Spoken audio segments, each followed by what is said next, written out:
Preface. As an intern in the terrestrial hospital at Ignar, I had charge of the singular case of Rodney 7, the one surviving member of the Octave expedition to Yoh-Vombis, and took down the following story from his dictation. 7 had been brought to the hospital by the Martian guides of the expedition. He was suffering from a horribly lacerated and inflamed condition of the scalp and brow, and was wildly delirious part of the time, and had to be held down in his bed during recurrent seizures of a mania whose violence was doubly inexplicable in view of his extreme debility. The lacerations, as will be learned from the story, were mainly self-inflicted.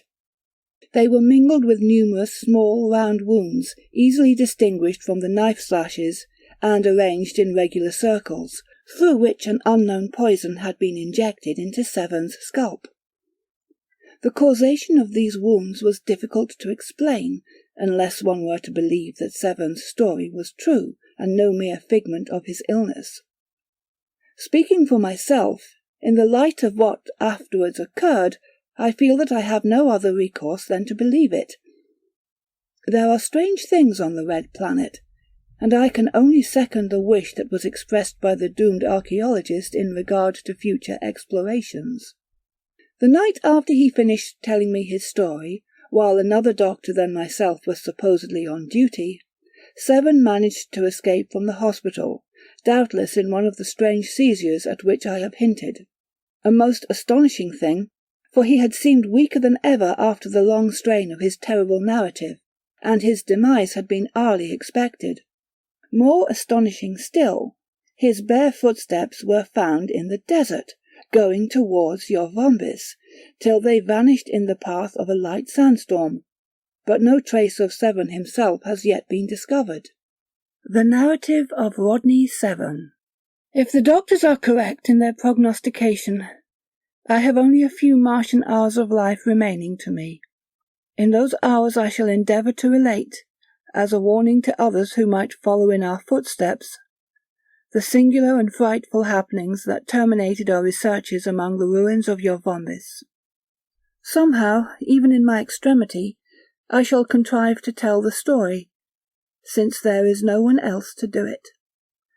But the telling will be toilsome and broken, and after I am done, the madness will recur, and several men will restrain me, lest I should leave the hospital and return across many desert leagues to those abominable vaults beneath the compulsion of the malignant and malevolent virus which is permeating my brain.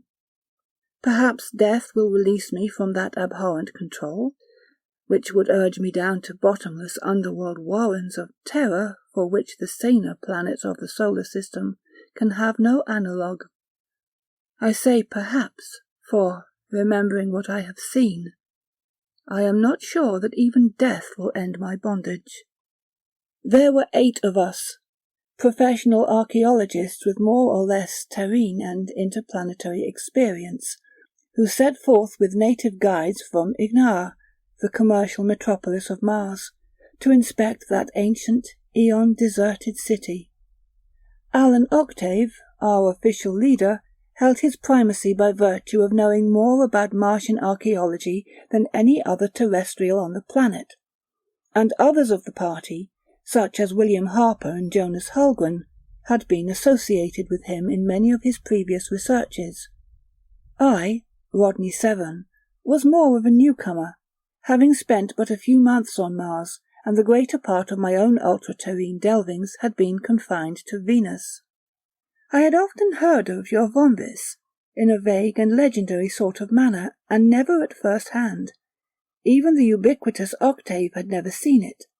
Builded by an extinct people whose history had been lost in the latter decadent eras of the planet, it remains a dim and fascinating riddle whose solution has never been approached, and which, I trust, may endure forevermore, unsolved by man. Certainly I hope that no one will ever follow in our steps. Contrary to the impression we had received from Martian stories, we found that the semi-fabulous ruins lay at no great distance from Ignar with its terrestrial colony and consulates. The nude, spongy-chested natives had spoken deterringly of vast deserts filled with ever-swirling sandstorms through which we must pass to reach Yoh-Vombis, and in spite of our munificent offers of payment, it had been difficult to secure guides for the journey. We had provisioned ourselves amply and had prepared for all emergencies that might eventuate during a long trip. Therefore, we were pleased as well as surprised when we came to the ruins after 7 hours of plodding across the flat, treeless, orange-yellow desolation to the southwest of Inar.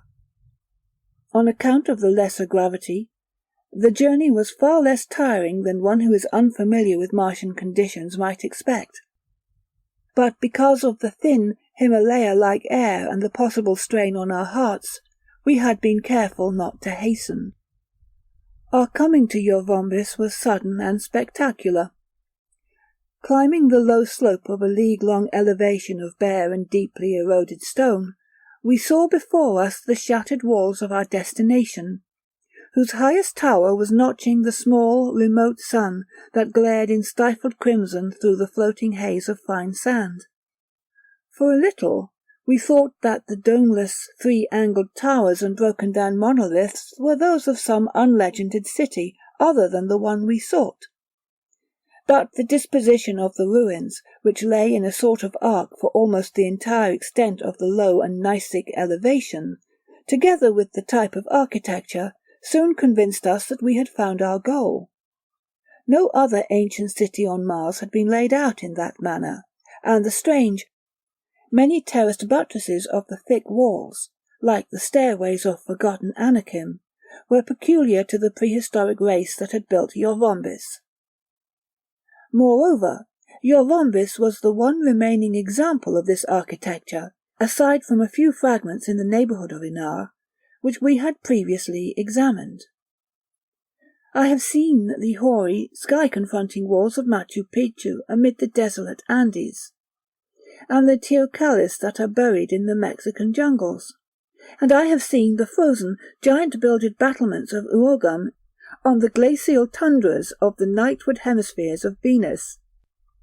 But these were as things of yesteryear, bearing at least the memory or the imitation of life, compared with the awesome and lefiferous antiquity, the cycle-enduring doom of a petrified sterility that seemed to invest Yoh-Vombis. The whole region was far from the life-giving canals beyond whose environs even the more noxious flora and fauna are seldom found, and we had seen no living thing since our departure from Inar. But here, in this place of eternal bareness and solitude, it seemed that life could never have been. The stark, eroded stones were things that might have been reared by the toil of the dead, to house the monstrous ghouls and demons of primal desolation. I think we all received the same impression as we stood staring in silence, while the pale, Sanies-like sunset fell on the dark and megalithic ruins. I remember gasping a little, in an air that seemed to have been touched by the irrespirable chill of death, and I heard the same sharp, laborious intake of breath from others of our party. "That place is deader than an Egyptian morgue," observed Harper. "Certainly it is far more ancient," Octave assented. "According to the most reliable legends, the Yohis, who built Yoh-Vombis, were wiped out by the present ruling race at least 40,000 years ago." "There's a story, isn't there," said Harper, "that the last remnant of the Yohis were destroyed by some unknown agency, something too horrible and outre to be mentioned even in a myth." "Of course, I've heard that legend," agreed Octave. "Maybe we'll find evidence among the ruins, to prove or disprove it. The Yohis may have been cleaned out by some terrible epidemic, such as the Yashta pestilence, which was a kind of green mold that ate all the bones of the body, starting with the teeth and nails. But we needn't be afraid of getting it. If there are any mummies in Yoh-Vombis, the bacteria will all be as dead as their victims, after so many cycles of planetary desiccation. Anyway, there ought to be a lot for us to learn. The Ihais have always been more or less shy of the place. Few have ever visited, and none, as far as I can find, have made a thorough examination of the ruins. The sun had gone down with uncanny swiftness, as if it had disappeared through some sort of prestidigitation rather than the normal process of setting. We felt the instant chill of the blue-green twilight, and the ether above us was like a huge transparent dome of sunless ice, shot with a million bleak sparklings that were the stars. We donned the coats and helmets of Martian fur, which must always be worn at night, and going on to westward of the walls, we established our camp in the lee, so that we might be sheltered a little from the jar, that cruel desert wind that always blows from the east before dawn. Then, lighting the alcohol lamps that had been brought along for cooking purposes, we huddled around them while the evening meal was prepared and eaten. Afterwards, for comfort rather than because of weariness, we retired early to our sleeping bags, and the two Ihais, our guides, wrapped themselves in the cerement-like folds of grey bassa cloth, which are all the protection their leathery skins appear to require, even in sub-zero temperatures. Even in my thick, double-lined bag, I still felt the rigour of the night air, and I am sure it was this, rather than anything else, which kept me awake for a long while and rendered my eventual slumber somewhat restless and broken. Of course, the strangeness of our situation, and the weird proximity of those Aeonian walls and towers, may in some measure have contributed to my unrest. But, at any rate, I was not troubled by even the least presentiment of alarm or danger, and I should have laughed at the idea that anything of peril could lurk in Yoh-Vombis, amid whose undreamable and stupefying antiquities the very phantoms of its dead must long since have faded into nothingness. I remember little, however, except the feeling of interminable duration that often marks a shallow and interrupted sleep. I recall the marrow-piercing wind that moaned above us toward midnight, and the sand that stung my face like a fine hail as it passed, blowing from desert to immemorial desert. And I recall the still, inflexible stars that grew dim for a while with that fleeting ancient dusk. Then the wind went by, and I drowsed again with starts of semi-wakefulness. At last, in one of these, I knew vaguely that the small twin moons, Phobos and Deimos, had risen and were making huge and spectral shadows with the ruins, and were casting an ashen glimmer on the shrouded forms of my companions. I must have been half asleep, for the memory of that which I saw is doubtful as any dream. I watched beneath drooping lids the tiny moons that had topped the domeless triangular towers, and I saw the far-flung shadows that almost touched the bodies of my fellow archaeologists. The whole scene was locked in a petrific stillness, and none of the sleepers stirred. Then, as my lids were about to close, I received an impression of movement in the frozen gloom, and it seemed to me that a portion of the foremost shadow had detached itself, and was crawling toward Octave, who lay nearer to the ruins than we others. Even through my heavy lethargy, I was disturbed by a warning of something unnatural and perhaps ominous. I started to sit up, and even as I moved, the shadowy object, whatever it was, drew back and became merged once more in the greater shadow. Its vanishment startled me into full wakefulness, and yet I could not be sure that I had actually seen the thing.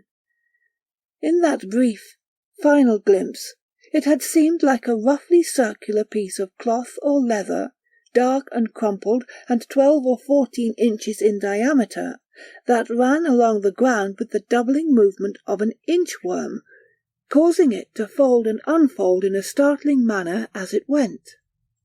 I did not go to sleep again for nearly an hour, and if it had not been for the extreme cold, I should doubtless have gotten up to investigate and make sure whether I had really beheld an object of such bizarre nature, or had merely dreamt it.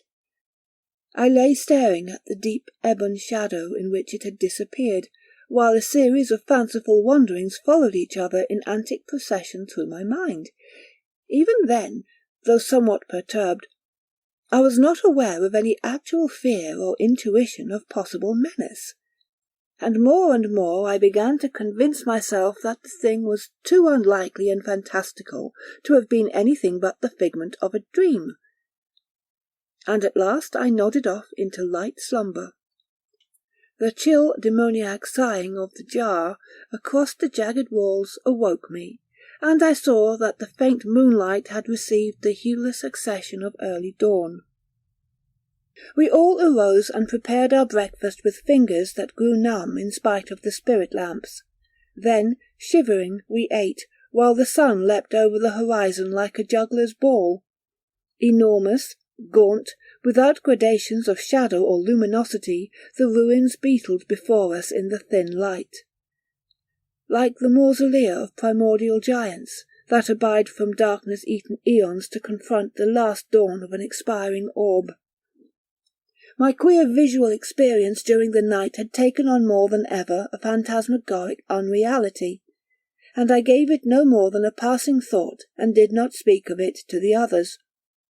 But, even as the faint, distorted shadows of slumber often tinge one's waking hours, it may have contributed to the nameless mood in which I found myself. A mood in which I felt the unhuman alienage of our surroundings and the black, fathomless antiquity of the ruins like an almost unbearable oppression. The feeling seemed to be made of a million spectral adumbrations that oozed unseen but palpable from the great unearthly architecture, that weighed upon me like tomb-born incubi, but were void of form and meaning such as could be comprehended by human thought. I appeared to move, not in the open air, but in the smothering gloom of sealed sepulchral vaults, to choke with a death-fraught atmosphere, with the miasmata of eon-old corruption.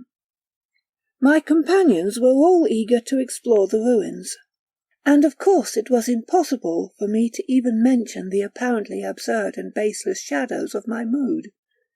Human beings on other worlds than their own are often subject to nervous and psychic symptoms of this sort, engendered by the unfamiliar forces, the novel radiations of their environment. But, as we approached the buildings in our preliminary tour of examination, I lagged behind the others, seized by a paralyzing panic that left me unable to move or breathe for a few moments. A dark, freezing clamminess seemed to pervade my brain and muscles and suspend their inmost working. Then it lifted, and I was free to go on and follow the others. Strangely, as it seemed, the two Martians refused to accompany us. Stolid and taciturn, they gave no explicit reason, but evidently nothing would induce them to enter Yoh-Vombis. Whether or not they were afraid of the ruins, we were unable to determine. Their enigmatic faces, with the small oblique eyes and huge flaring nostrils, betrayed neither fear nor any other emotion intelligible to man. In reply to our questions, they merely said that no Ihai had set foot among the ruins for ages. Apparently there was some mysterious taboo in connection with the place. For equipment in that preliminary tour, we took along only a crowbar and 2 picks. Our other tools and some cartridges of high explosives we left at our camp, to be used later if necessary, after we had surveyed the ground. 1 or 2 of us owned automatics, but these also were left behind, for it seemed absurd to imagine that any form of life would be encountered among the ruins. For equipment in that preliminary tour, we took along only a crowbar and 2 picks. Our other tools and some cartridges of high explosives we left at our camp, to be used later if necessary, after we had surveyed the ground. 1 or 2 of us owned automatics, but these also were left behind, for it seemed absurd to imagine that any form of life would be encountered among the ruins. Octave was visibly excited as we began our inspection, and maintained a running fire of exclamatory comment. The rest of us were subdued and silent, and I think that my own feeling, in a measure, was shared by many of the others. It was impossible to shake off the sombre awe and wonder that fell upon us from those megalithic stones. I have no time to describe the ruins minutely, but must hasten on with my story. There is much that I could not describe anyway, for the main area of the city was destined to remain unexplored. We went on for some distance among the triangular terraced buildings, following the zigzag streets that conformed to this peculiar architecture. Most of the towers were more or less dilapidated, and everywhere we saw the deep erosion wrought by cycles of blowing wind and sand, which, in many cases, had worn into roundness the sharp angles of the mighty walls. We entered some of the towers through high, narrow doorways, but found utter emptiness within. Whatever they had contained in the way of furnishings must long ago have crumbled into dust, and the dust had been blown away by the searching desert gales. On some of the outer walls there was evidence of carving or lettering, but all of it was so worn down and obliterated by time that we could trace only a few fragmentary outlines, of which we could make nothing. At length we came to a wide thoroughfare which ended in the wall of a vast terrace, several 100 yards long by perhaps 40 in height, on which the central buildings were grouped like a sort of citadel or acropolis. A flight of broken steps, designed for longer limbs than those of men, or even the gangling modern Martians, afforded access to the terrace, which had seemingly been hewn from the plateau itself.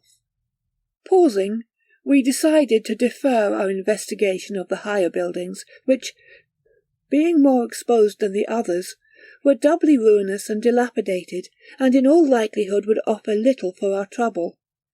Octave had begun to voice his disappointment over our failure to find anything in the nature of artifacts or carvings that would throw light on the history of Yoh-Vombis. Then, a little to the right of the stairway, we perceived an entrance in the main wall, half choked with ancient debris. Behind the heap of detritus, we found the beginning of a downward flight of steps. Darkness poured from the opening like a visible flood, noisome and musty with primordial stagnancies of decay, and we could see nothing below the first steps, which gave the appearance of being suspended over a black gulf. Octave and myself and several others had brought along electric torches, in case we should need them in our explorations.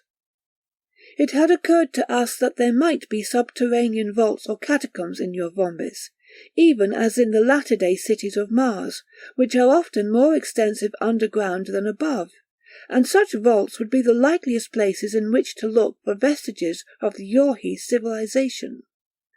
Throwing his torch beam into the abyss, Octave began to descend the stairs. His eager voice called us to follow. Again, for an instant, the unknown irrational panic froze my faculties, and I hesitated while the others pressed forward behind me. Then, as before, the terror passed, and I wondered at myself for being overcome by anything so absurd and unfounded. I followed Octave down the steps, and the others came trooping after me. At the bottom of the high, awkward steps, we found ourselves in a long and roomy vault, like a subterranean hallway. Its floor was deep with siftings of immemorial dust, and in places there were heaps of a coarse grey powder, such as might be left by the decomposition of certain fungi that grow in the Martian catacombs under the canals. Such fungi, at one time, might conceivably have existed in Yoh-Vombis, but, owing to the prolonged and excessive dehydration, they must have died out long ago. Nothing, surely, not even a fungus, could have lived in those arid vaults for many eons past. The air was singularly heavy, as if the lees of an ancient atmosphere, less tenuous than that of Mars today, had settled down and remained in that stagnant darkness. It was harder to breathe than the outer air. It was filled with unknown effluvia, and the light dust arose before us at every step, diffusing a faintness of bygone corruption, like the dust of powdered mummies. At the end of the vault, before a straight and lofty doorway, Our torches revealed an immense shallow urn or pan, supported on short cube-shaped legs, and wrought from a dull, blackish-green material, which suggested some bizarre alloy of metal and porcelain. The thing was about 4 feet across, with a thick rim adorned by writhing, indecipherable figures, deeply etched as if by acid. In the bottom of the bowl was perceived a deposit of dark and cinder-like fragments, which gave off a slight but disagreeable pungence, like the phantom of some more powerful odour. Octave, bending over the rim, began to cough and sneeze as he inhaled it. "That stuff, whatever it was, must have been a pretty strong fumigant," he observed. "The people of Yoh-Vombis may have used it to disinfect the vaults." The doorway beyond the shallow urn admitted us to a larger chamber, whose floor was comparatively free of dust.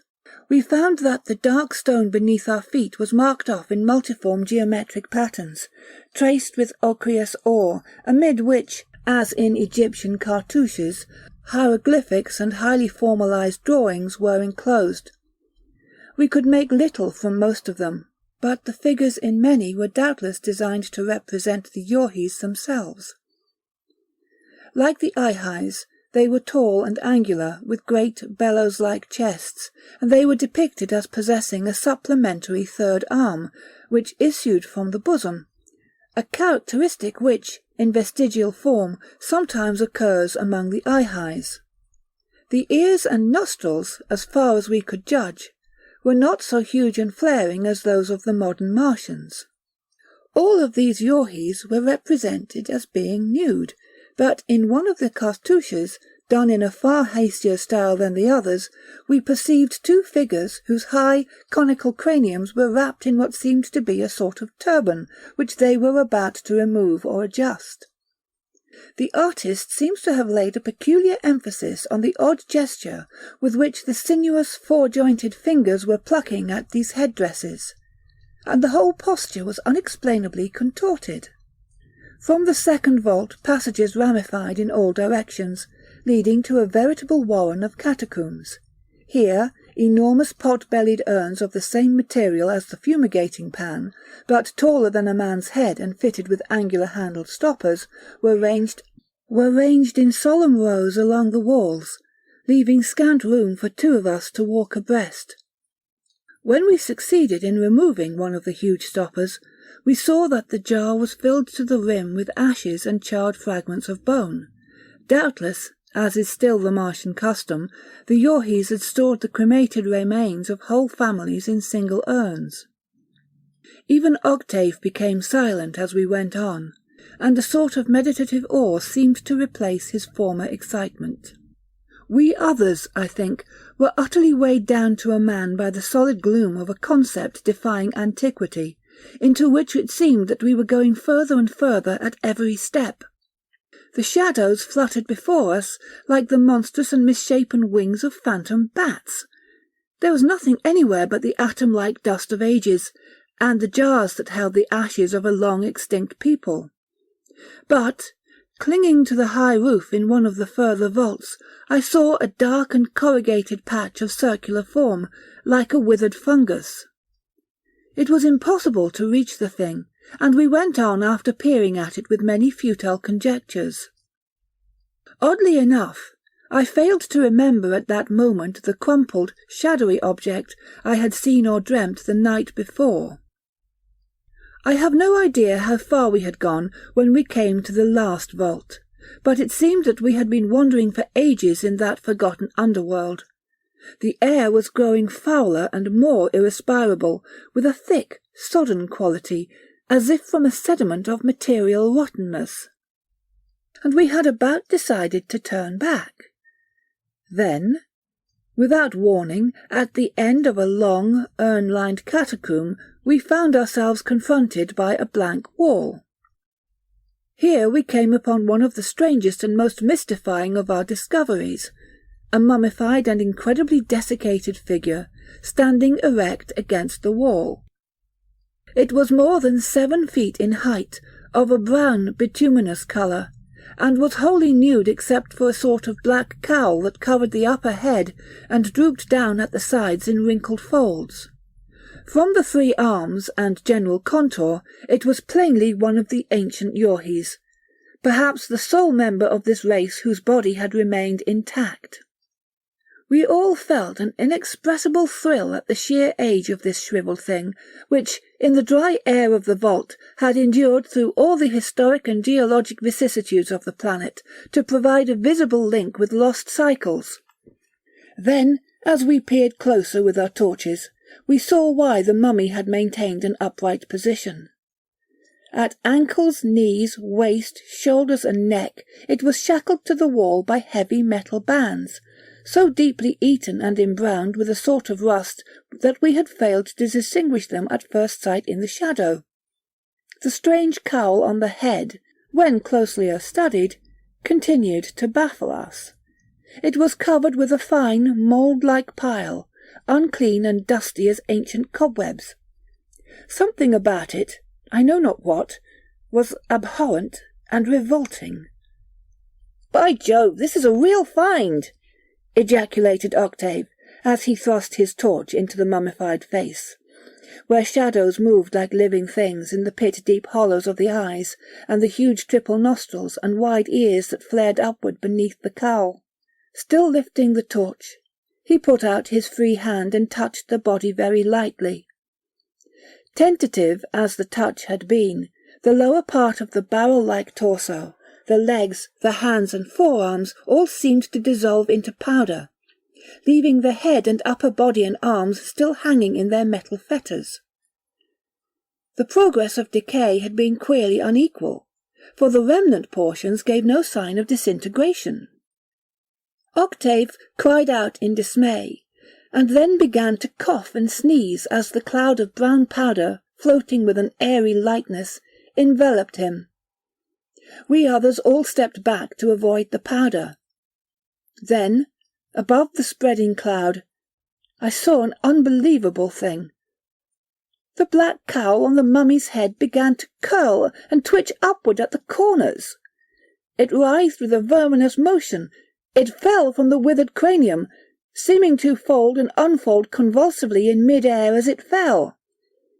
Then it dropped on the bare head of Octave, who, in his disconcertment at the crumbling of the mummy, had remained standing close to the wall.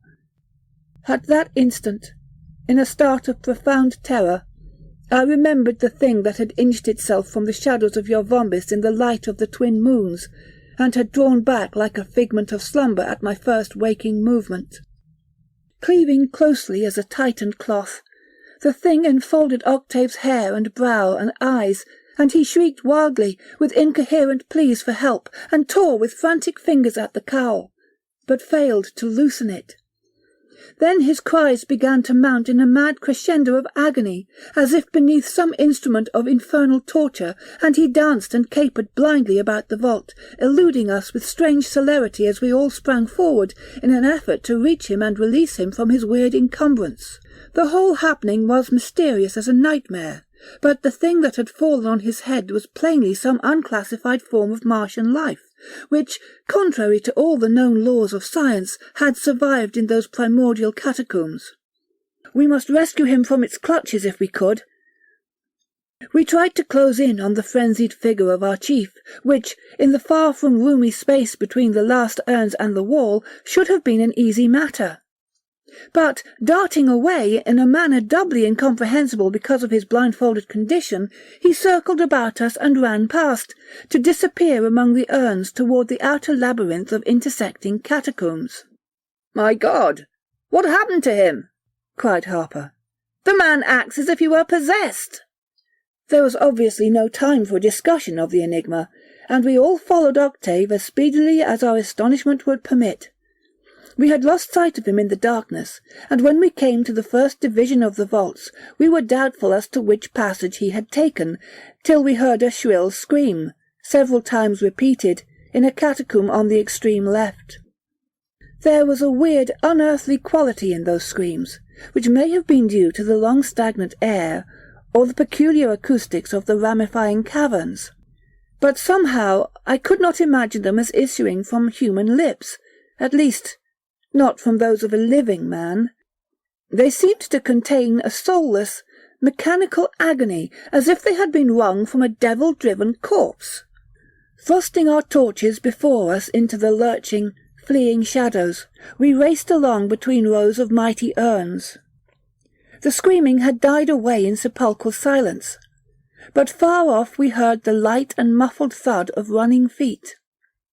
We followed in headlong pursuit, but, gasping painfully in the vitiated miasmal air, we were soon compelled to slacken our pace without coming in sight of Octave.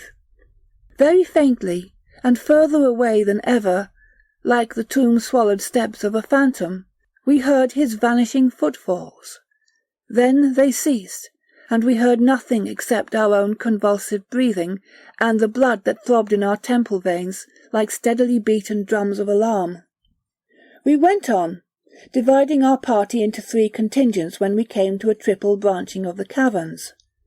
Harper and Hallgren and myself took the middle passage, and after we had gone on for an endless interval without finding any trace of Octave, and had threaded our way through recesses piled to the roof with colossal urns that must have held the ashes of 100 generations, we came out in the huge chamber with the geometric floor designs.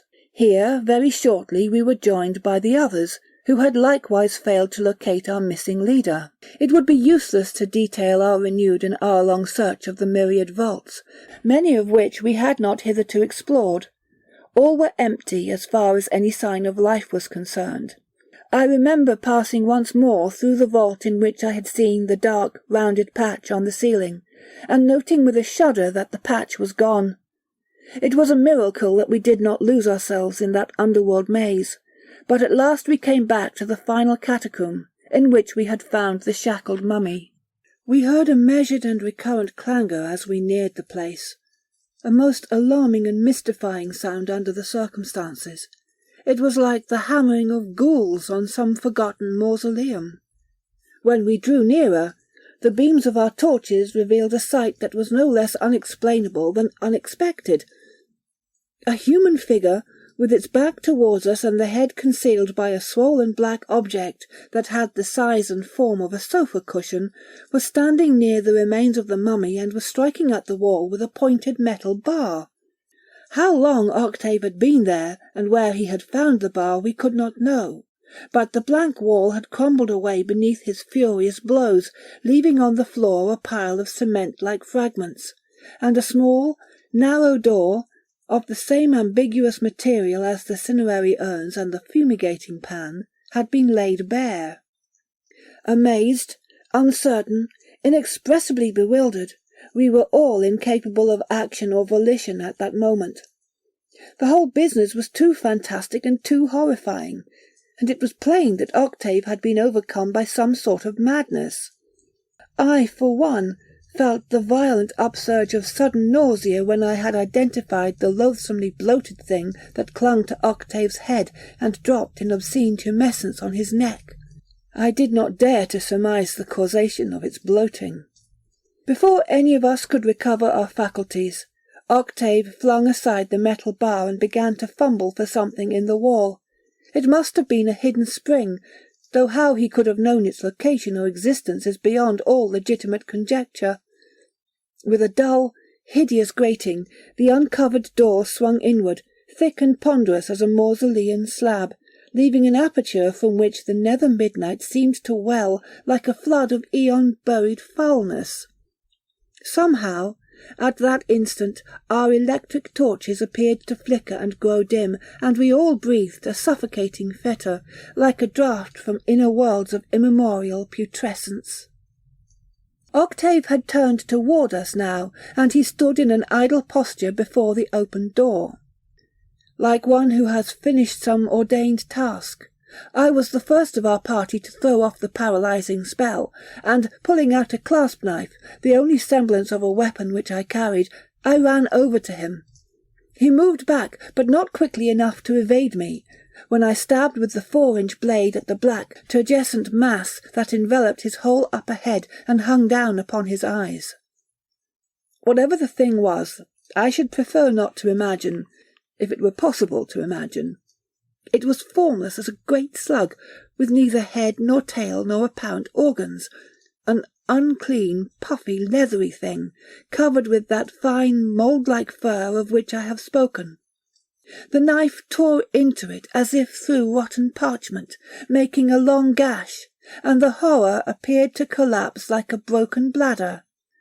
Out of it there gushed a sickening torrent of human blood, mingled with dark, filiated masses that may have been half-dissolved hair, and floating gelatinous lumps like molten bone, and shreds of a curdy, white substance. At the same time, Octave began to stagger and went down at full length on the floor. Disturbed by his fall, the mummy dust arose about him in a curling cloud, beneath which he lay mortally still. Conquering my revulsion, and choking with the dust, I bent over him and tore the flaccid, oozing horror from his head. It came with unexpected ease, as if I had removed a limp rag. But I wished to God that I had let it remain. Beneath, there was no longer a human cranium, for all had been eaten away, even to the eyebrows, and the half-devoured brain was laid bare as I lifted the cowl-like object. I dropped the unnameable thing from fingers that had grown suddenly nerveless, and it turned over as it fell, revealing on the nether side many rows of pinkish suckers, arranged in circles about a pallid disc that was covered with nerve-like filaments, suggesting a sort of plexus. My companions had pressed forward behind me, but, for an appreciable interval, no one spoke. "How long do you suppose he has been dead?" It was Halgren who whispered the awful question, which we had all been asking ourselves. Apparently no one felt able or willing to answer it, and we could only stare in horrible, timeless fascination at Octave.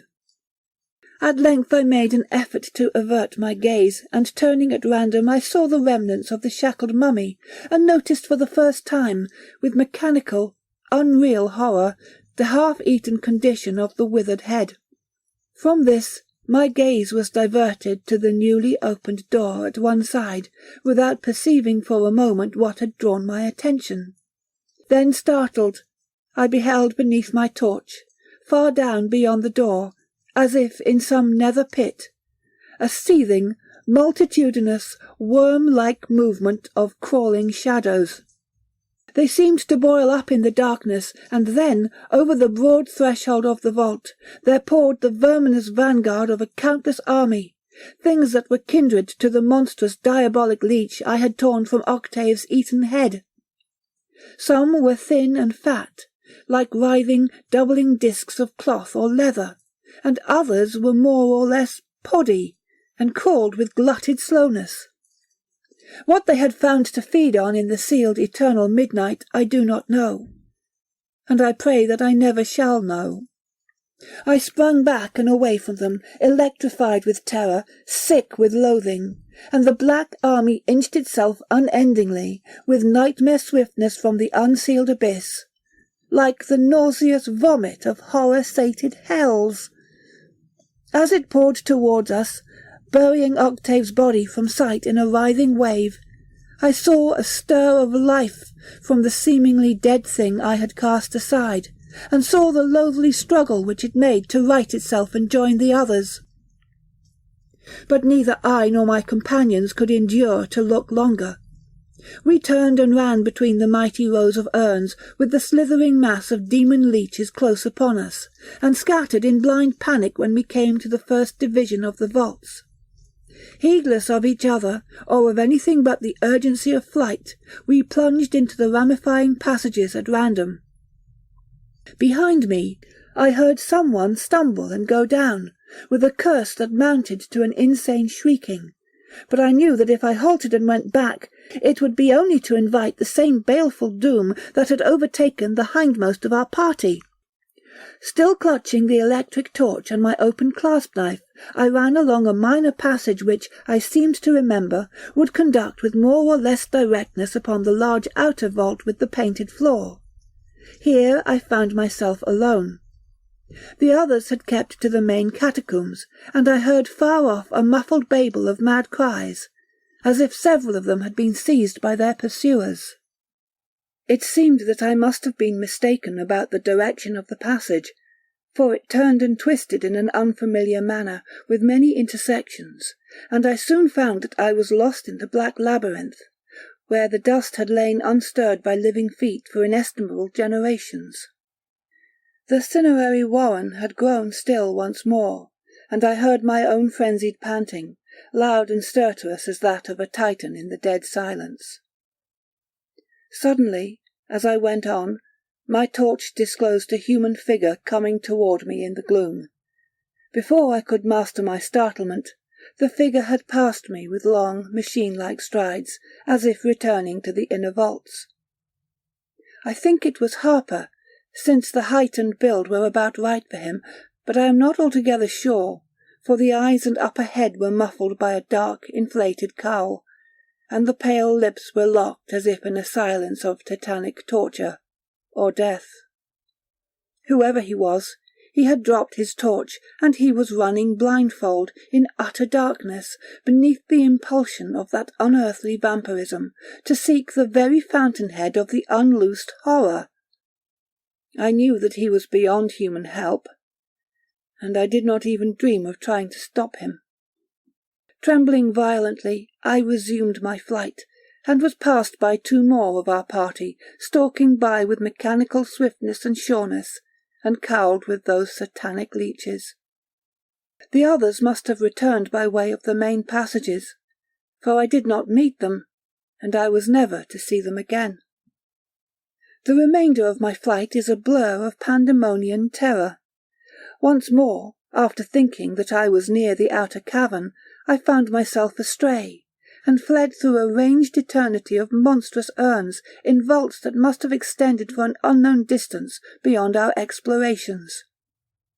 It seemed that I had gone on for years, and my lungs were choking with the eon-dead air, and my legs were ready to crumble beneath me, when I saw far off a tiny point of blessed daylight.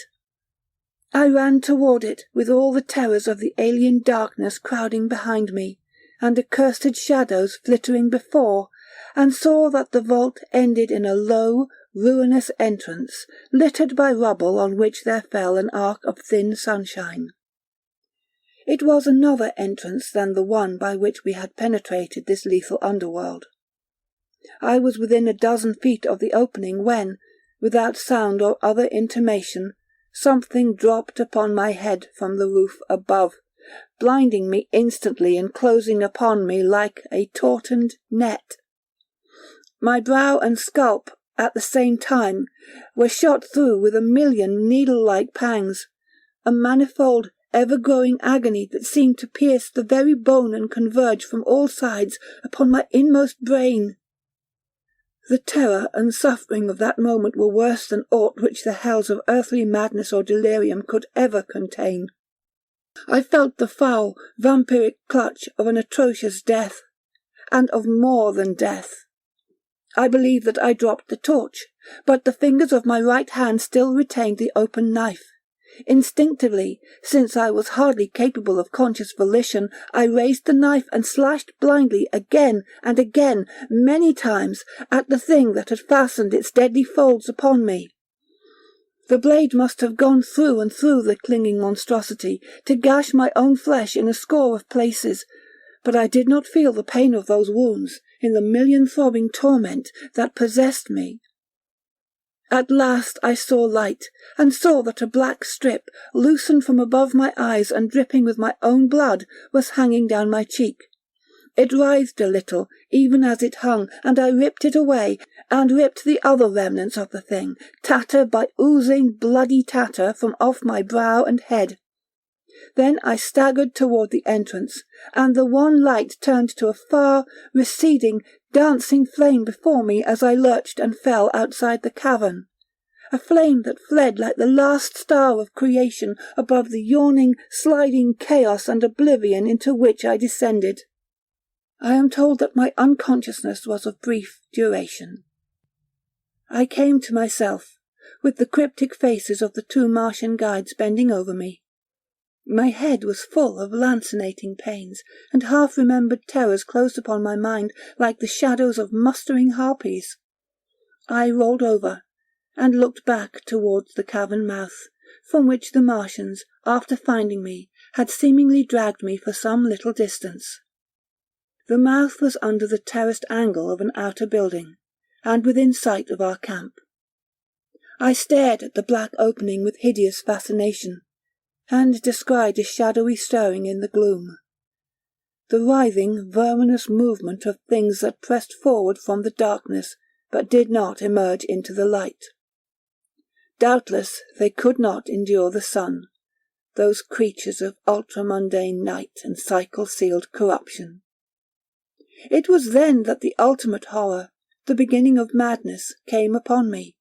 Amid my crawling revulsion, my nausea-prompted desire to flee from that seething cavern mouth, there rose an abhorrently conflicting impulse to return, to thread my backward way through all the catacombs, as the others had done, to go down where never men save they, the inconceivably doomed and accursed, had ever gone, to seek beneath that damnable compulsion a nether-world that human thought can never picture.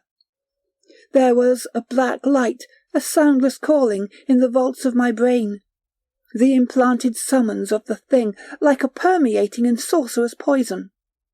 It lured me to the subterranean door that was walled up by the dying people of Yoh-Vombis, to immure those hellish and immortal leeches, those dark parasites that engraft their own abominable life on the half-eaten brains of the dead. It called me to the depths beyond, where dwell the noisome, necromantic ones, of whom the leeches, with all their powers of vampirism and diabolism, are but the merest minions. It was only the two eye-highs who prevented me from going back. I struggled, I fought them insanely as they strove to retard me with their spongy arms, but I must have been pretty thoroughly exhausted from all the superhuman adventures of the day, and I went down once more, after a little, into fathomless nothingness, from which I floated out at long intervals, to realize that I was being carried across the desert toward Ignar. Well, that is all my story. I have tried to tell it fully and coherently, at a cost that would be unimaginable to the sane. To tell it before the madness falls upon me again, as it will very soon, as it is doing now. Yes, I have told my story, and you have written it all out, haven't you? Now I must go back to Yoh-Vombis, back across the desert, and down through all the catacombs to the vaster vaults beneath. Something is in my brain that commands me and will direct me. I tell you, I must go.